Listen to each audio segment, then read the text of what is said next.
بسم اللہ الرحمن الرحیم۔ کیا کہا ہے؟ السلام علیکم یا موادین الاعمال، سلام ہو اس گھرانے پر جو اعمال تولنے کا ذریعہ ہے۔ ترازو کے پلڑے میں نمازیں، روزے، حج، زکوٰۃ، عبادات، نیکیاں، خوبیاں، خدمت خلق، انسانی خدمات، ترازو کے ایک پلڑے میں۔ دوسرے پلڑے میں ہے محبت علی۔ اب یہ محبت علی جتنی سنگین ہوگی نا، اتنا ہی نمازوں کا سنگینی بڑھتی چلی جائے گی۔ یعنی یہ نمازیں اس وقت قیمتی بنیں گی کہ جب حب علی قیمتی اور سنگین ہوتا چلا جائے گا۔ ان مجالس میں عزیزان اکرامی، ہم نے آپ سے عرض کیا کہ فضائل مولا کائنات کے بیان کرنے کا ہدف اور مقصد معرفت علی ابن ابی طالب ہے۔ فضائل کا علم ہوگا تو معرفت بڑھے گی۔ معرفت کا نتیجہ ہے عشق، اور عشق کا نتیجہ ہے دوئیت کا خاتمہ۔ عشق علی کا نتیجہ یہ ہے کہ دوئیت ختم ہو جائے، گنتیاں ختم ہو جائیں۔ اللہ اور اللہ کا رسول یہ چاہتا ہے کہ علی کے ساتھ کسی کی گنتی نہ ہو۔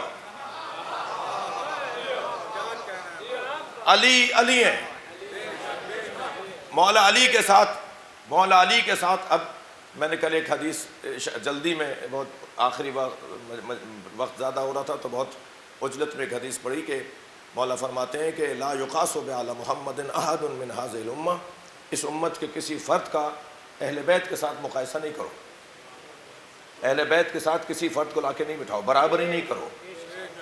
کیفا یسوا، مولا علی کا فرمان، کیفا یسوا من جرت نعمتہم، وہ ان کے برابر کیسے ہو سکتے ہیں جو ان کے ٹکڑے کھاتے ہیں۔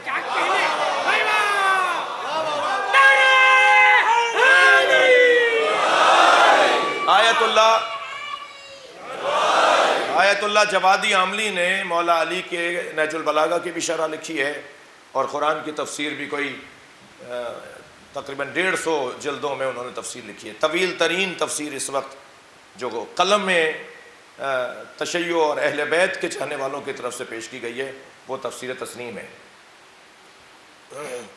نہج البلاغہ کی شرح کرتے وقت مولا کے اس قول کو انہوں نے بیان کیا کہ یہ جو مولا نے فرمایا نا کیفا یسوا من جرت نعمتہم، وہ ان کے کیسے برابر ہوں گے جو ان کے ٹکڑے کھاتے ہیں۔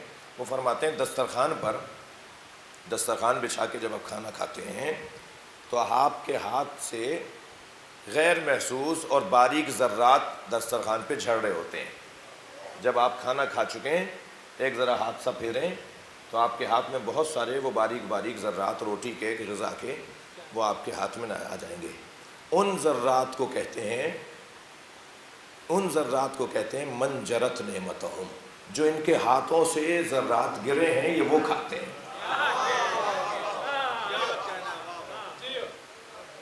ہم سب بھائی، بہت تسلی سے بات کر رہا ہوں، ہم سب اہل بیت کا کھا رہے ہیں۔ توجہ ہے، ہم سب اہل بیت کا کھا رہے ہیں۔ یہ ساری کائنات اللہ نے جن کے تصدق میں بنائی ہے۔ ہوتا ہے بڑے آدمیوں کے ساتھ، بڑے لوگوں کے ساتھ، مشہور لوگوں کے ساتھ، شخصیات کے ساتھ، افسران کے ساتھ، چند لوگ دعوت پر انہیں بلایا گیا تھا، مگر میزبان پوچھتا ہے جی آپ کے ساتھ لوگ کتنے ہوں گے؟ اسے اس سے غرض نہیں ہوتی کہ کون ہوگا، اسے اس سے غرض ہوتی کہ لوگ ہوں گے۔ وہ کہتے ہیں جی ہمارے ساتھ اب کیا کریں کہ ایسی کیفیت ہو گئی ہے، 50 لوگ تو ہوں گے۔ تو وہ جو آیا ہوا ہوتا ہے وہ اصلی ہوتا ہے، باقی لوگ تو فعلی ہوتے ہیں۔ معاف کیجیے گا مجھے، اس پوری کائنات میں اصلی 14 ہیں، باقی ساری کائنات تو فعلی ہے۔ صلوات پڑھیں ذرا محمد و آل محمد۔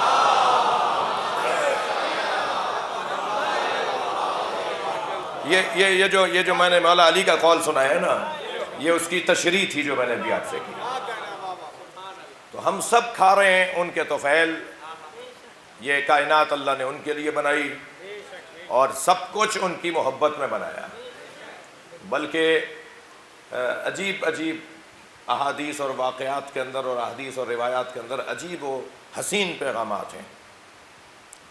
جی جب جناب زہرا سے اللہ نے پوچھا کہ میں تمہارا مہر کیا رکھوں، ہاں یہ واحد جوڑا ہے، یہ واحد جوڑا ہے مولا علی اور جناب سیدہ کا، جس کا عقد دو جگہ ہوا ہے۔ عرش پر اللہ نے پڑھایا ہے اور فرش پر مصطفیٰ نے پڑھایا ہے۔ اور عرش پر اللہ نے پڑھایا تو مہر بھی عرش کے حساب سے تھا، اور فرش پر جب سرکار مصطفیٰ نے پڑھایا تو مہر بھی زمین کے حساب سے تھا۔ تو جب اللہ نے سیدہ کا نکاح پڑھایا، اس میں عجیب بات ہے، اہل دقت اور اہل ذوق لوگ بیٹھے ہوئے ہیں، میں نے جب روایت پڑھی تو اس میں ہے کہ اللہ نے سیدہ کا نکاح پڑھا کر فرمایا میں نے تمہارا نکاح علی سے کر دیا ہے، اپنا مہر بتاؤ۔ تو میں اپنے استاد کے پاس یہ روایت لے گیا کہ استاد مجھے سمجھ میں نہیں آ رہا، نکاح سے پہلے لڑکی دلہن سے پوچھا جاتا ہے، نکاح کے بعد تو نہیں بتایا جاتا۔ نکاح سے پہلے پوچھا جاتا ہے میں تمہارا نکاح فلاں سے کر دوں۔ تو میرے استاد نے بے ساختہ مجھے کہا کہ تمہیں آج تک راضیہ اور مرضیہ سمجھ میں نہیں آیا؟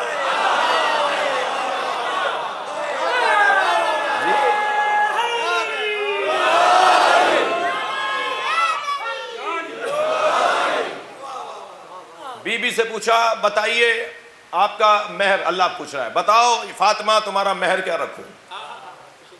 تو سیدہ نے فرمایا کہ میرا مہر امت مصطفیٰ کی نجات، میں نانا کی امت کو دوزخ میں نہیں دیکھنا چاہتا، یہ میرا مہر ہے۔ جی توجہ ہے، مہر دیتا کون ہے؟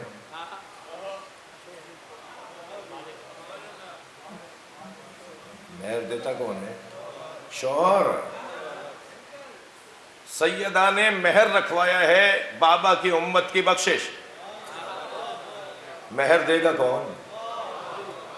جو علی کا نام برداشت نہیں کرتے، وہ جنت میں جانے کی آرزو کرتے ہیں، تو جنت میں تو جائے گا ہی وہ ہوئی جسے علی جانے کی اجازت دیں گے۔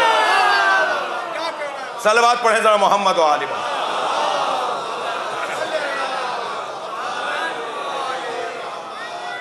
مولا کی محبت اللہ کا ارادہ ہے۔ اللہ چاہتا ہے کہ سب کے دلوں میں، اللہ کسی کو دوزخ میں نہیں جانا چاہتا تھا، اللہ نہیں چاہتا دوزخ میں بھیجنا، اللہ سب کو جنت میں بھیجنا چاہتا ہے۔ اور ہر وہ شخص کہ جو مولا علی سے اپنے آپ کو وابستہ کر لے، اس کی نجات کا ذریعہ خود حب علی ہے۔ جی اس کی نجات کا خود ذریعہ مولا علی کی ذات ہے۔ نبی مکرم نے مولا علی سے فرمایا یا علی، اللہ نے قرآن میں یہ جو آیت نازل کی ہے یہ تمہاری شان میں نازل کی ہے۔ 360 آیات تو سنی شیعہ نے لکھا ہے کہ قرآن میں مولا علی کی شان میں نازل ہوئی، یعنی علی نے ایک عمل انجام دیا، اللہ نے آیت کو نازل کر دیا، یا اللہ نے آیت کو نازل کیا اور نبی کو فرمایا کہ یہ علی کی وجہ سے میں نے نازل کیا ہے، علی کی شان میں نے نازل کیا ہے۔ کسی صحابی کی شان میں، کسی محترم کی شان میں اتنے فضائل نہیں ہیں جتنے، یعنی سب کی شان میں جتنے فضائل ہیں ان سب کو ایک جگہ کر دیں، اکیلے علی کی شان میں ان سب سے زیادہ فضائل۔ یہ میرا جملہ نہیں ہے، امام مالک کا جملہ ہے، اہل سنت کے عالم دین۔ آیت کیا ہے؟ فرمایا ان الذین آمنوا وعملوا الصالحات سیجعل لهم الرحمن ودا۔ یہ جو آیت ہے کہ بے تحقیق وہ لوگ کہ جو صاحبان ایمان ہیں اور صاحبان کردار ہیں، اللہ ان کی محبت لوگوں کے دلوں میں ڈالتا ہے، یعنی ایمان اور عمل۔ اب اس آیت کے لیے سرکار نے فرمایا یا علی، یہ آیت تمہاری شان میں اللہ نے نازل کی ہے، اور پھر فرمایا جب بھی اللہ کی بارگاہ میں دعا کیا کرو تو دعا یہ کرو اللہم اجعل لی عندک عہدا واجعل لی فی صدور المؤمنین مودۃ۔ یا علی جب بھی تم اللہ کی بارگاہ میں دعا کرو تو یہ دعا ضرور مانگا کرو، اور دعا یہ مولا علی کو مولا نبی نے تعلیم دی کہ یا اللہ میرے اور تیرے درمیان، میں تیرے اور اپنے درمیان ایک عہد کرنا چاہتا ہوں جو قبول کر لے، ایک عہد، ایک وعدہ کرنا چاہتا ہوں جو تو قبول کر۔ اب وہ عہد کیا ہے، اس کی شرح اور اس کی تفسیر میں صرف اتنا کہتا ہوا آگے بڑھوں کہ یہ جوان، یہ بچہ جب پوچھتا ہے کہ جو حیدر کرار ہو، جو اسد اللہ الغالب ہو، جو غالب علی کل غالب ہو، اس کے ہوتے ہوئے دروازہ کیسے جلا، اس کے ہوتے ہوئے ان کی زوجہ پر ہاتھ کیسے اٹھا، ان کے ہوتے ہوئے سیدہ کی پسلیاں کیسے ٹوٹ گئیں، وہ کہاں تھے؟ وہ ایک عہد ہے جو علی اور اللہ کے درمیان۔ میں اپنے بچے، اپنی زوجہ قربان کر دوں گا، مگر تیرا نام مٹنے نہیں دوں گا، تیرا پیغام متاثر نہیں ہونے دوں گا۔ ان مرحلوں میں، ان مشکلوں میں میرا خاموش رہنا، ساکت رہنا، صابر رہنا تیرے دین کی خاطر ہوگا۔ اور پھر یہی وہ عہد ہے کہ جسے رسول اللہ نے اپنی رحلت سے کچھ لمحوں پہلے مولا علی کا ہاتھ پکڑ کے فرمایا مجھ سے عہد کرو۔ اور پھر ایک جگہ فرمایا نہج البلاغہ میں فرمانے کہ اگر میں نے نبی اللہ اور اللہ کے نبی سے عہد نہ کیا ہوتا، اگر میں نے اللہ اور اللہ کے رسول سے وعدہ نہ کیا ہوتا تو میں مدینے کی گلیوں کو خون سے رنگین کر دیتا۔ علی کے لیے کیا بات تھی بھائی، علی کے لیے کیا مسئلہ تھا؟ علی کو سوچنے والے ذرا اپنے دماغ کو تو عالی کریں، تب مولا کائنات کے بارے میں کچھ مسائل جو ذہن میں سوال اٹھتے ہیں وہ حل ہوں گے۔ یہ کچھ بھی نہیں ہوتا، یہ کچھ بھی نہیں ہوتا، یہ سب کچھ ختم ہو چکا ہوتا، بات ہی کچھ اور ہوتی، محنتیں ضائع ہوتی ہیں۔ محنتوں کے تحفظ کو مولا علی کی ذات کہا جاتا ہے، انبیاء کرام کے تحفظ کو مولا علی کی ذات کہا جاتا ہے۔ فرمایا یہ دعا مانگا کرو، کیا؟ اللہم اجعل لی عندک عہدا، میرے اور اپنے درمیان ایک عہد کو قرار دے، ایک پیمانے کو قرار دے، ایک پیمان کو قرار دے۔ اور پھر کیا؟ وجعل فی صدور المؤمنین مودۃ، اور میرے لیے لوگوں کے دلوں میں مودت کو قرار دے۔ ادھر میں تجھ سے عہد کرتا ہوں، تو یہ مجھ سے عہد کر۔ لہٰذا یہ جو آج اتنی رکاوٹوں کے باوجود، اتنی الجھنوں کے باوجود آج کوئی اختیاراً اور کوئی اجباراً علی کی بات کر رہا ہے، کوئی دل سے علی کا تذکرہ کر رہا ہے، کوئی ماحول بن گیا اس لیے کر رہا ہے۔ آپ لوگوں پہ سلام ہو، مولا علی کے چاہنے والوں پر سلام ہو، آفرین، مرحبا۔ یہ جلوس، یہ مجلس، یہ اہتمام، یہ انتظام، یہ خرچے، یہ سب کچھ اگر نہیں ہو، نہ ہوتا تو آج ایک بڑی تعداد ہے، یعنی میں کہتا ہوں 20% اس وقت مولا علی کی بات کرنے والے وہ لوگ ہیں جو آپ کی وجہ سے کر رہے ہیں۔ آپ نے ماحول بنایا ہے، آپ نے متوجہ کیا ہے، آپ نے احساس دلایا ہے، آپ نے توجہ دلائی ہے کہ مولا علی کی طرف سوچو، مولا پر بات کرو، مولا پر غور کرو، مولا کی عظمت اور فضائل کا اقرار کرو۔ لہذا کچھ اختیاراً، کچھ اجباراً مولا علی کی آج بات ہو رہی ہے۔ اس وقت دنیا میں سب سے زیادہ جس کے فضائل اور مناقب بیان کیے جا رہے ہیں اسے علی کہتے ہیں، اور یہ اللہ کا ارادہ ہے، یہ مولا علی کی دعا ہے جو قبول ہوئی ہے۔ ایک صلوات اور پڑھ لیں محمد و آل محمد۔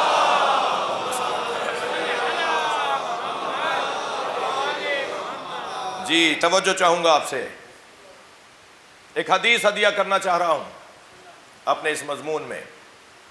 میرے مولا نبی فرماتے ہیں ان اللہ جعل علیا علما۔ بھائی میں تو اس کا لطف لوں گا تاکہ لطف منتقل ہو۔ مولا نبی فرما رہے ہیں اللہ نے ان اللہ جعل علیا علما، اللہ نے اپنا علم علی کو بنایا ہے۔ نہیں میری بات جلدی ہو گئی، آپ کی توجہات اور چاہیے۔ جی یہ علم لگے ہوئے ہیں، امام بارگاہ میں علم ہے، بعض احباب کے گھروں کی چھتوں پر علم کا سایہ ہے۔ یہ علم دیکھ کر ہمارا ذہن کہاں جاتا ہے؟ کہاں جاتے ہیں ہم؟ علم پر جاتے ہیں تو کہاں جاتے ہیں؟ ہم اتنی دیر کربلا جاتے ہیں۔ ہم علم پر کھڑے ہوتے ہیں تو حضرت عباس یاد آتے ہیں، ہم علم کے پاس جاتے ہیں تو ہمیں کربلا یاد آتی ہے۔ علم، یہ علم کربلا کا علم ہے۔ اچھا، صرف بچوں کا میرے خیال سے بات روشن ہے، لیکن مملکتوں کے پرچم کو دیکھ کر کہاں ذہن جاتا ہے؟ بعض بڑے بڑے کانفرنسز سیمینار ہوتے ہیں، پورے ملک کے پرچم لگے ہوئے ہوتے ہیں، تو ہم ڈھونڈ رہے ہوتے ہیں اس میں پاکستان کہاں ہے۔ جی میں نے کوئی جلدی میں نہیں کہا، واقعی ڈھونڈ رہے ہوتے ہیں۔ ایک صلوات پڑھیں ذرا محمد والا۔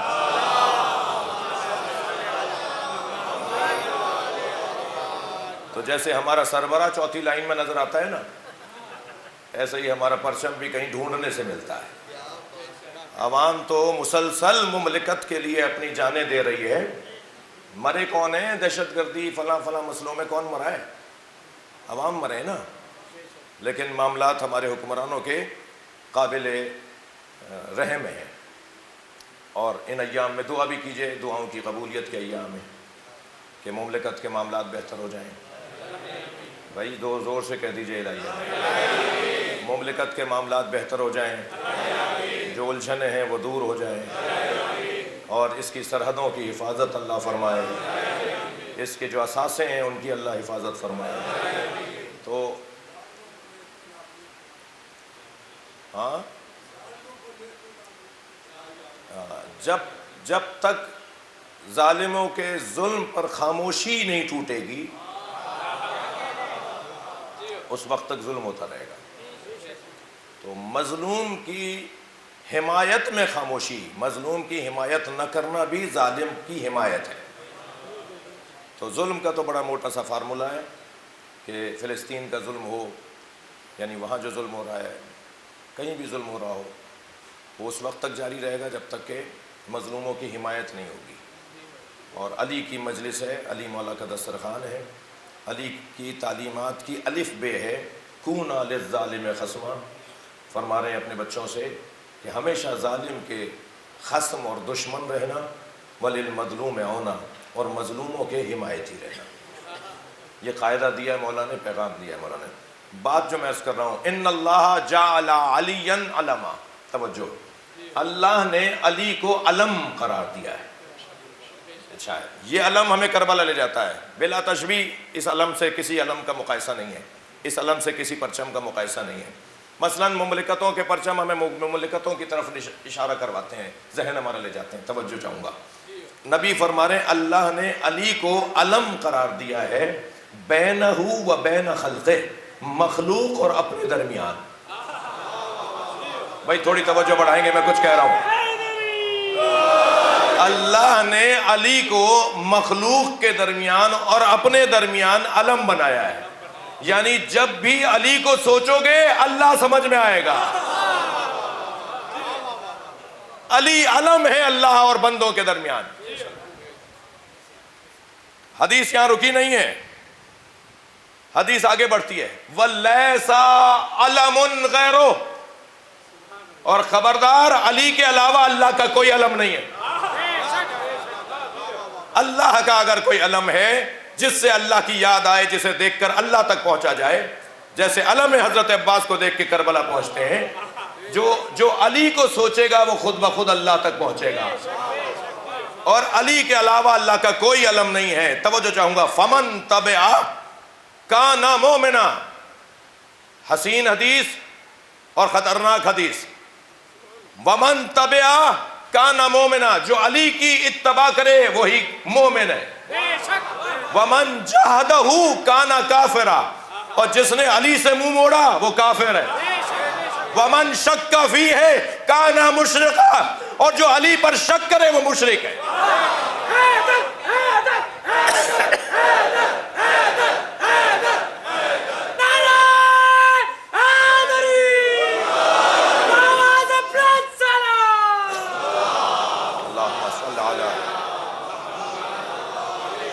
اور بلند صلوات پڑھ لیں محمد والے.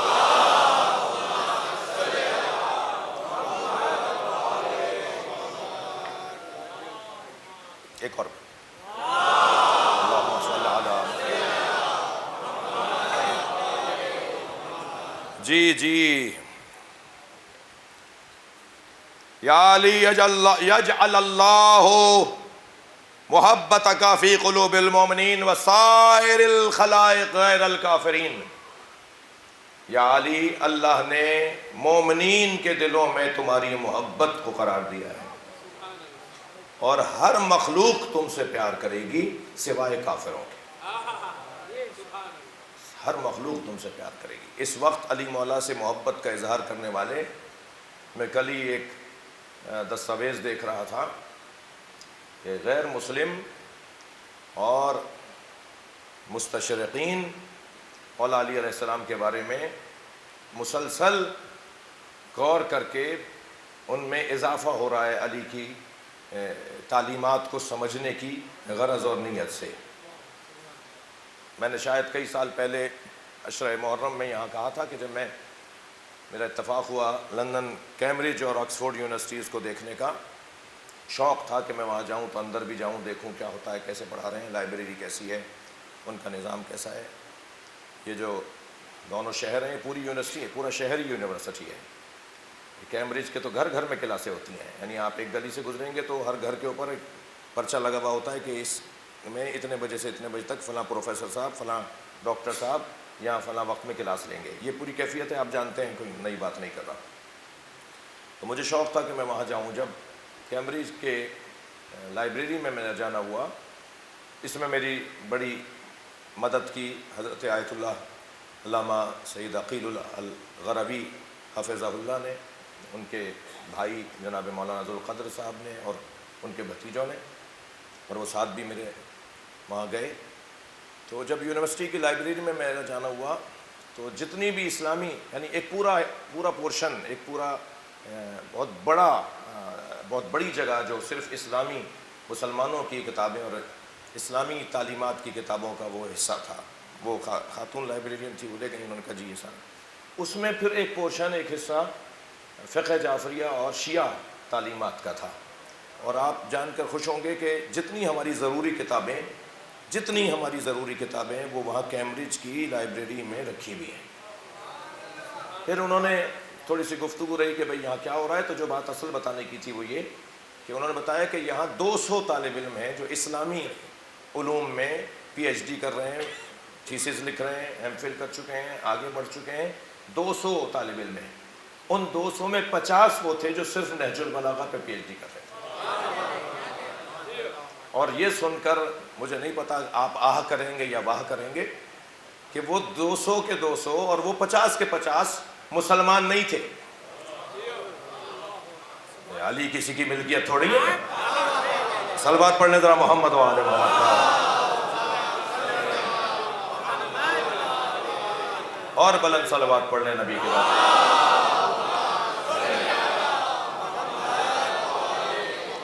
عزیزان گرامی، گفتگو بہت روشن ہے، بات واضح ہے کہ یہ ذات نہ سمجھ میں آنے والی ذات جی، اس کو پہچاننا، ان کو جاننا، ان کو درک کرنا، ان کو حمل کرنا، ان کو اپنے دل و دماغ پر حاکم بنانا مشکل بات ہے. مگر کام مشکل ہی ہوتے ہیں جو کرنے کے ہوتے ہیں، مشکل کام ہی کرنے کے ہوتے ہیں. تو میں آپ کے لیے اور آپ میرے لیے دعا فرمائیں کہ ہماری معرفت علی میں اضافہ اللہ مسلسل عطا فرمائے. دیکھیے، تکبر وہ کرتا ہے جس جیسا کوئی نہ ہو. سب سے خطرناک چیز ہے تکبر، غرور. یہ جو تکبر ہے نا، یہ اللہ کو پسند نہیں ہے. اور ہم پر ہمارے بڑوں کا احسان ہے کہ ہمیں عزادار بنایا ہے. ہماری ماؤں نے، ہماری دادیوں، نانیوں نے، ہماری بزرگوں، خواتین نے، ہماری تربیت کرنے والوں نے ہمیں عزادار بنایا ہے. اور عزاداری کا ایک نتیجہ ہے فرش عزا پہ بیٹھنا. اور بڑے سے بڑا انسان دنیا کی سطح پر جس کا نام روشن ہو جائے اور ایک بڑا اس کے پاس پیسے کی بھی کمی نہ ہو اور شہرت کی بھی کمی نہ ہو، وہ اس تربیت کی وجہ سے فرش عزا پر آ کے بیٹھتا ہے. جوتیاں اتار کے آتا ہے، وضو کر کے بیٹھتا ہے، خاکساری انکساری کے ساتھ بیٹھتا ہے۔ یہ مجلس ہمیں تکبر مٹانے کا ایک بہترین موقع اور ماحول فراہم کرتی ہے۔ یعنی عزادار جو ہوگا نا وہ متکبر نہیں ہوگا، وہ ملک کا سربراہ ہوگا، وہ صوبے کا سربراہ ہوگا، وہ اپنے ادارے کا مالک اور سربراہ ہوگا، وہ ہزاروں مزدوروں کی نوکری جہاں ہے وہاں کی فیکٹری کا مالک ہوگا، لیکن جب حسین کے نام پر وہ آئے گا تو زمین پر بیٹھے گا، جوتیاں اتار کے بیٹھے گا۔ یہ غرور اس کا، تکبر اس کا، اس کے اندر تکبر کو آنے سے روکنے کا اگر کوئی ذریعہ ہے تو وہ فرش عزائے امام حسین۔ ٹھیک ہے، ہم سب جوتیاں اتار کے بیٹھے ہیں نا، تھوڑی سی گردن ہلائیے، ہم جوتیاں اتار کے بیٹھے ہیں نا۔ جوتیوں کا نام مولا علی نے دنیا رکھا ہے، ہم اپنی دنیا باہر چھوڑ کر آئے، جیسے ہی باہر جائیں گے فلاں مہنگی گاڑی میں بیٹھیں گے اور کچھ بھی ہوں گے، مگر جیسے ہی فرش عزا پر آئے فقیر حسین ہے۔ یہ جو کیفیت ہے، یہ جو ایک عالم ہے، یہ جو کیفیت ہے، یہ ایک بہت بڑا سرمایہ ہے۔ میں گزارش کروں گا صاحبان حیثیت لوگوں سے کہ جو ذائقہ آپ کو آپ کے بڑوں نے چکھایا ہے وہ ذائقہ اپنے بچوں میں منتقل کر کے جائیے گا۔ کہیں ایسا نہ ہو کہ آئندہ آنے والے بچے کچھ اس ماحول سے دور دور ہو جائیں، وہ ان کے لیے نقصان دہ ہوگا، اور بعد میں یہ بھی کہا جا سکے گا کہ انہوں نے، ان کی تو تربیت اچھی تھی مگر انہوں نے اپنی بچوں کی تربیت اچھی نہیں کی۔ تکبر وہ کرے جس جیسا کوئی نہ ہو۔ بھائی اتنے فضائل اور کمال رکھنے والا علی کوئی چھوٹی بات ہے کہ ایک طبقہ ہے، ایک تعداد ہے جو مولا کائنات کے بارے میں الوہیت کا قائل ہے، میں ان کی حمایت نہیں کر رہا، مگر ایک حقیقت ہے۔ حکومت، وزارت، خلافت، ظاہری تدبیر اور ظاہری امور کی تدبیر اور عوام کے امور کی تدبیر کرنا، یہ کون سا بات؟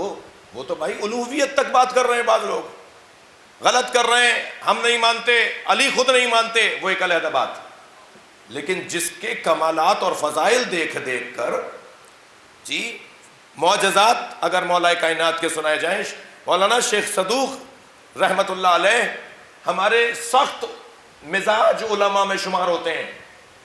ہر حدیث کو وہ اس کی سند پر اتنی سختی کرتے ہیں، راویوں پر اتنی پرکھ کرتے ہیں، راویوں کی اتنی جانچ کرتے ہیں کہ کسی نہ کسی راوی کے اندر کمزوری نکال کر کہتے ہیں نا یہ روایت میں نہیں لوں گا، اس کے اندر 6 راوی آئے، ان میں 5 ٹھیک ہیں، ایک کمزور ہے، ایک دفعہ جھوٹ بولا تھا، وہ ایک دفعہ بھی جھوٹ بولا تھا، یہ حدیث میں نہیں لوں گا اس سے۔ اتنے سخت مزاج ہیں۔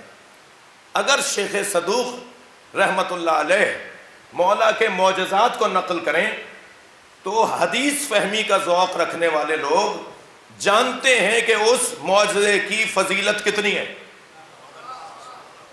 حبابہ والبیہ، ایک خاتون جو ضعیف العمر ہے، وہ کہتی ہے کہ میں کئی دن سے پریشان تھی کہ نبی مکرم کے بعد، سرکار دو جہاں کے بعد جو ماحول ہوا ہے، میں کیسے طے کروں کہ کون میرا امام ہے؟ تو کہتی ہے کہ اس خیال نے مجھے آمادہ کیا کہ میں مسجد کی طرف آ گئی، اور مسجد کے دروازے پر میں بیٹھ گئی اور دیکھ رہی تھی دور سے اندر جائے بغیر کہ سامنے علی بیٹھے ہوئے کچھ لوگوں سے گفتگو کر رہے ہیں۔ اچانک لوگوں سے گفتگو کرتے ہوئے انہوں نے میری جانب دیکھا اور کہا حبابہ تم جو سوال لے کر آئی ہو اس کا جواب میرے پاس ہے۔ شیخ صدوق نے لکھا ہے اس روایت کو، اے حبابہ جو سوال تم لے کر آئی ہو اس کا جواب میرے پاس ہے۔ کہا میں نے سلام کیا اور میں نے کہا مولا میرے سوال کا جواب آپ کے پاس ہے تو جواب ارشاد فرمائیں۔ تو حضرت نے فوراً فرمایا باہر سے، روڈ رستے سے باہر سے کوئی پتھر اٹھا کے لاؤ۔ کہتی ہے کہ میں گئی اور میں نے ایک پتھر دیکھا، پتھر مجھے مل گیا، میں پتھر اٹھا کے لے آئی۔ فرمایا آؤ۔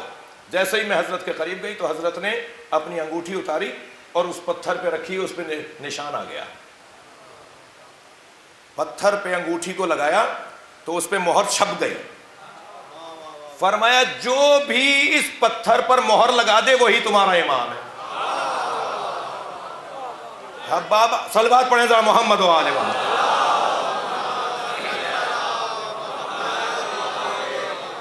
حبابہ کہتی ہیں کہ یہ پتھر میں نے سنبھال کے رکھا یہاں تک کہ میں نے اسی جگہ حسن مجتبیٰ کو بیٹھے دیکھا۔ علی کی شہادت ہو چکی، علی جا چکے، حسن مشتبہ بیٹھے ہیں. کئی دن سے سوچ رہی تھی کہ آج جاؤں یا کل جاؤں، ہمت کی اور جب میں گئی تو میں نے دیکھا حسن مشتبہ بیٹھے ہیں. انہوں نے دور سے مجھے دیکھ کر کہا وہ ہمارے بابا والا پتھر لے کر آؤ. میں نے وہ پتھر ان کے قریب رکھا، انہوں نے اپنی انگوٹھی اتاری اور اس کے اوپر اپنی انگوٹھی کی مہر لگا دی. کہتی ہیں کہ وہ پتھر میں اٹھا کے لے گئی.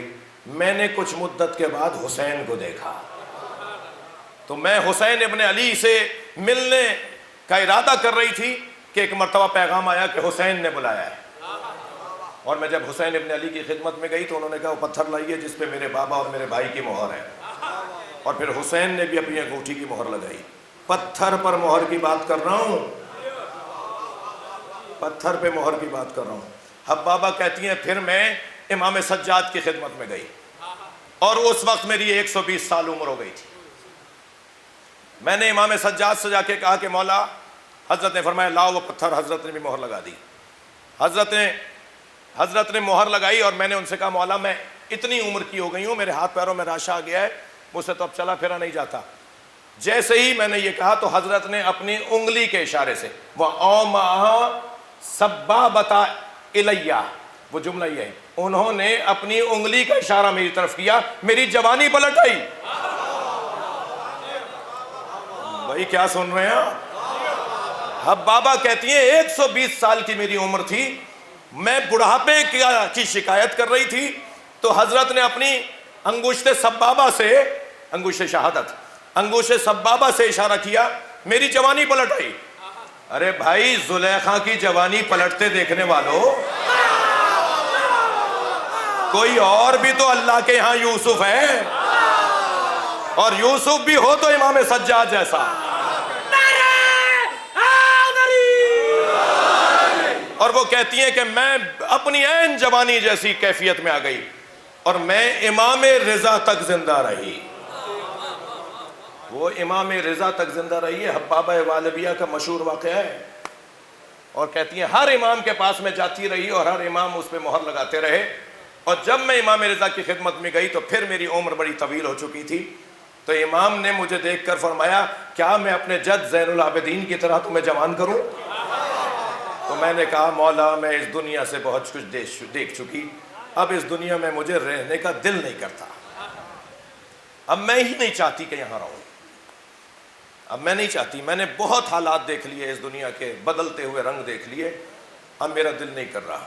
تو حضرت نے فرمایا کہ میں مہر لگا رہا ہوں کہ تمہیں ثابت ہو کہ میں امام ہوں، مگر میرے بعد والے اماموں کی مہر تمہارے پاس کیسے آئے گی؟ فرمایا میں تمہیں ایک دعا دیتا ہوں، اللہ میری اس دعا کے تصدق تمہیں وہ مقام دے گا کہ جب ہمارا 12واں ظہور کرے گا تو تم اس کے پاس رجعت کے ذریعے سے اٹھائی جاؤ گی اور ہمارے 12ویں سے بھی اس کی امامت کی مہر لوگی. عزیزو یہ کوئی کم بات ہے؟ تصرف رکھنے والی ہستیاں. کیوں علی؟ توجہ، تکبر کون کرتا ہے؟ تکبر وہ کرتا ہے جس جیسا کوئی نہ ہو. بھئی ایک جملے کے لیے میں نے آپ کو بہت دیر روک لیا، ایک روایت بھی سنا دی. تکبر کون کرتا ہے؟ تکبر وہ کرتا ہے جس جیسا کوئی نہ ہو. علی تکبر نہیں کریں گے اس لیے کہ علی جیسا فاطمہ کا وجود ہے. برابری کی وجود بنیاد پر اللہ نے ان کا وجود قرار دیا ہے. علی مولا تکبر نہیں کریں گے، علی فخر کریں گے. تکبر اور ہے، فخر اور ہے. علی فخر کریں گے. میں محترم سننے والوں سے ایک مفہوم پیش کرنا چاہتا ہوں. 5 طرح کی چیزیں ہیں جن سے لوگ تکبر کرتے ہیں، یا 5 تکبر کے ذریعے ہیں، سبب ہیں. ایک، لباس، کپڑے مہنگے پہن کے تکبر کرنا. دوسرا، سواری، مہنگی گاڑیوں میں بیٹھ کے تکبر کرنا. ناراض ہو رہے ہیں آپ سے پوچھ رہا ہوں، ناراض ہو رہے ہیں؟ تو یہ تکبر، ان بنیادوں پہ تکبر علی والا نہیں کرتا. مگر دنیا کن باتوں پہ تکبر کرتی ہے؟ ایک لباس کی بنیاد پر، ایک گاڑی کی بنیاد پر، ایک غذا کی بنیاد پر، ایک زمین کی بنیاد پر، ایک مکان کی بنیاد پر. مہنگا مکان، توجہ کر لی؟ گنتی صحیح ہے؟ 5 چیزوں کی وجہ سے لوگ تکبر کرتے ہیں. جو کپڑوں کی بنیاد پر تکبر کرتے ہیں، میں ان کے سامنے مولا کی فضیلت بیان کرنے جا رہا ہوں. علی کپڑوں کی بنیاد پہ کیا تکبر کریں گے جن کے بچوں کے کپڑے جنت سے آتے ہیں؟ علی مکان کی بنیاد پہ تکبر کیوں کریں گے جو پیدا ہی خانہ کعبہ میں ہوا؟ علی سواری کی بنیاد پہ تکبر کیوں کریں گے جو دوش نبی کا سوار رہا؟ علی غذا کی بنیاد پہ تکبر کیوں کریں گے جس کی پہلی غذا لعاب مصطفیٰ ہو؟ عزیزان گرامی، علی زمین کی بنیاد پہ تکبر کیوں کریں گے جو بو تراب ہو؟ وہ تکبر نہیں کرے گا، وہ اللہ کی بارگاہ میں شکر کرے گا.